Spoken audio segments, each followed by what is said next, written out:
Rocket Pat here. Alright guys, another day in the jungle. Well, I took my little truck, King Dick here, for a little ride down the road. And I just was going to the end of the street and back because it was, I haven't driven it since the wiring harness kind of shorted itself out due to the fact that it didn't have a fuse on the brake light system. So I drove it to the end of the road because it was kind of smoking out one of the tailpipes, and I figured to go clean the oil out of the plugs. And on the way back, hood blew up a second time. Second time this hood's blown up on me.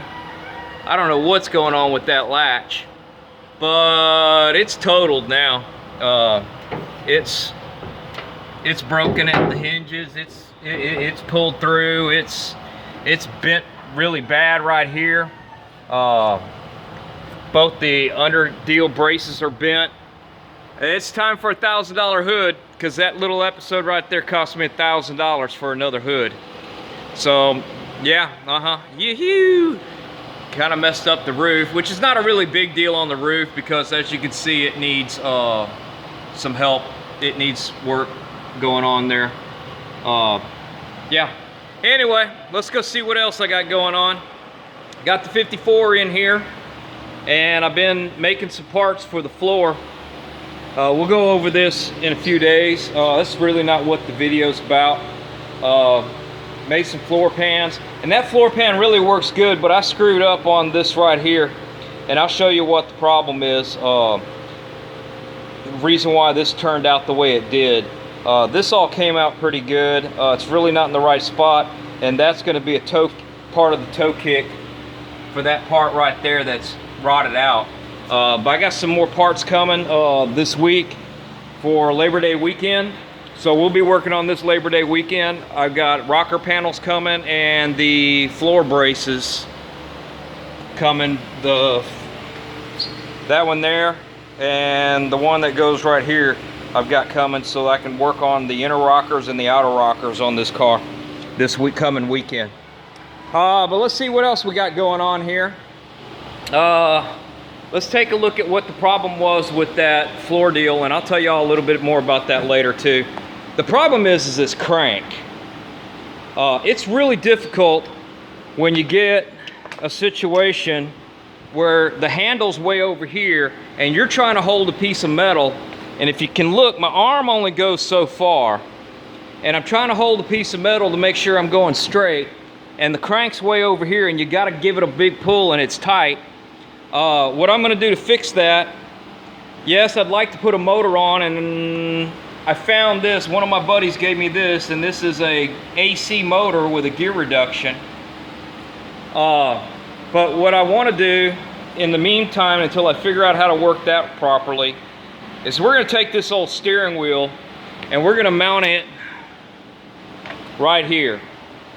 And that's going to give a much better wheel handle situation, so that when I'm holding on to something, it's just going to be better. It's not going to be perfect yet. The problem with this thing right here is it's AC, and I really need to adapt it to be a DC motor so that I can reverse it. But that thing is 265 to 1. It turns slow. I mean slow. It's going to be perfect for this. But anyway, another thing I got picked up is the same guy that gave me that gave me this, and took a little flat piece of metal and did a little hee-hawing with it, and yeah, okay. That worked out good for the floor pan deal, because where I need the bead roll, I need to kind of pre-stretch it, and that kind of pre-stretches it for me. But that's not the really good tool I got this in the last few weeks. I've been sitting on this for a little bit. I've been waiting on something to come in for it so I could actually use it. But look what I got. I got an alien in here. I'm so happy to have this. This is a Jet 6x26 knee mill. It is a knee mill. The same guy I got that plenishing hammer from, he had this sitting over there, and I got that for 550 bucks with the vise on it. Has a drill chuck for it, but what I was waiting on was some collets. So I got a piece of metal chunked up in here, and this is going to be our first cut. I have never cut anything on a mill. I've never cut anything in my garage, but let's see. This piece of metal is all janky wanky. Let's see if we can make it go straight. I found that in my desk. I've been sitting on that end mill right there. Let's see if we can make some chips here. So y'all sit right there and let's see what happens, because this is the first time I've ever had a mill, and I'm super stoked. Now it's probably turning a little slower than I need to turn it, but I haven't figured out exactly how to adjust the speeds. And it's all hand crank, so we're gonna hand crank this and see if we can't flatten that piece of steel out.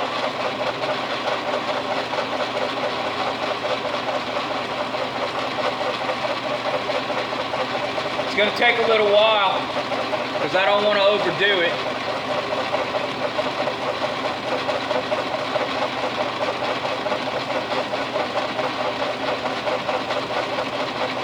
But I need to get that tip off of it before I can start bringing it all the way down. I could probably go a little deeper with that cut. But being it's my first cut, man, take it easy.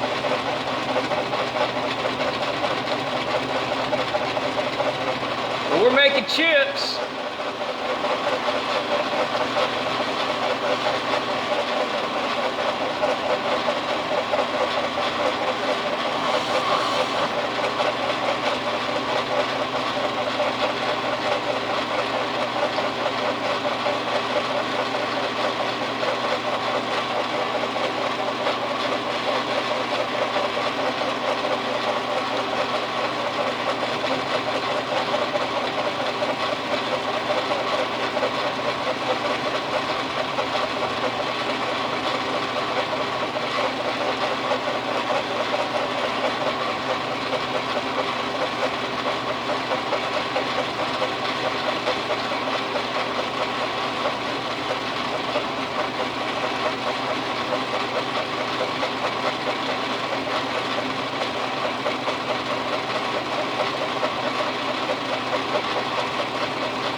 And I don't even know if this tool is the right tool for this job.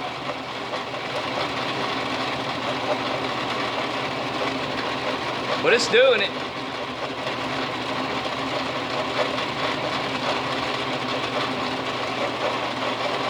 Look at that.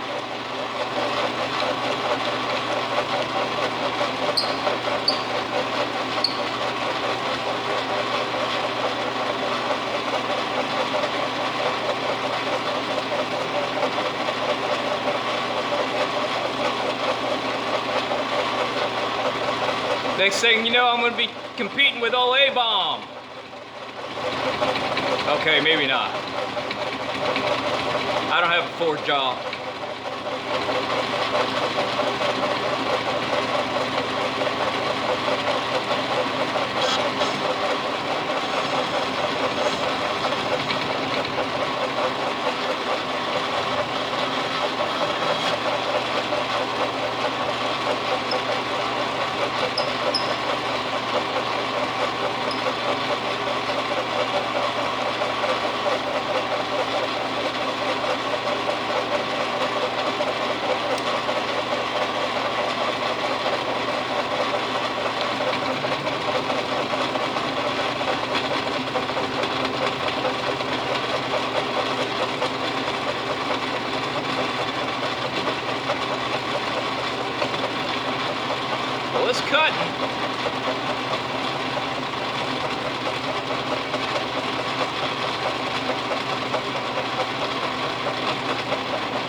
Well, there we go.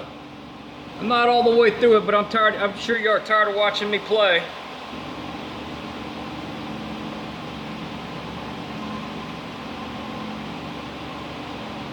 But there you have it. I've squared it off. Let's say for first cut, I'm doing all right, I guess. Sure, we'll get better. Probably get the speed of that mill up a little bit. It might cut better. I'm not 100% sure. It's going to be a learning curve, but everything in life is a learning curve. You got to start somewhere, and there you go, boys. First chips ever for Rocker Pat. Rocking it down, getting them down, and making them sound. And in this case, trying to make it square. All right, guys. Well, that's all I got for you today. Y'all keep rocking and rolling and rolling and rocking. And I'm going to keep grinding it down. Talk to y'all next time. Yeah, baby.